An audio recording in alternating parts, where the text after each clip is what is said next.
Hello everybody, will fourth quarter 2022 be a deserving rebound or building sandcastle on a quicksand? Let me walk you through. We saw the 16% comeback rally that lasted near a month. Sentiment went from extreme fear to just a tick to greed level. Old saying, be fearful when others are greedy, be greedy when others are fearful. If you have watched my previous video 1 month back, you should be glad. Federal Reserve wants a 2% inflation range level from now 8.5%. They are ignoring a technical recession happening right now, but sees the unexpectedly strong jobs market and an unconvinced slowing of US inflation, which means the path is clear to continue raising rates. By year end, we will end with 3.9% interest rates from what? 0% at the start of the year. It is totally insane.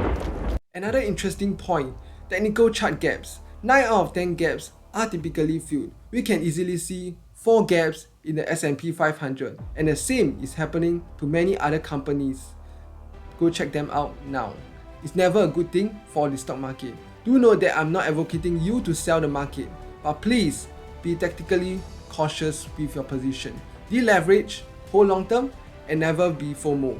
All is not lost as long as you invest and prepare yourself with these curated themes for fourth quarter 2022.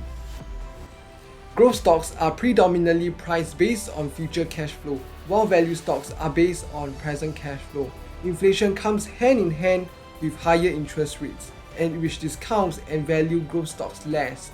Across history, value stocks are friends and perform better in a high inflation environment, but a foe to growth stocks. Sure, growth stocks are more exciting, but this year, just this year, let's have the graph do the talking, alright?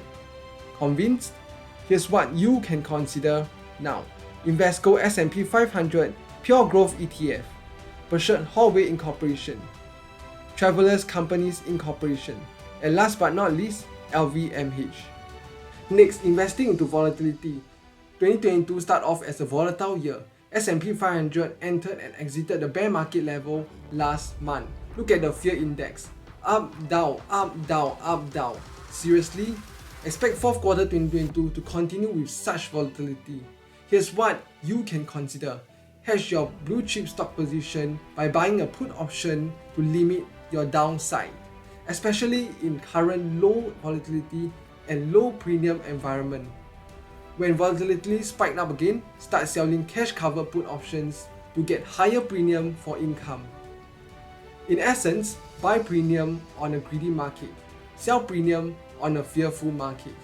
Emotions are like fire, beneficial if controlled, destructive if wow.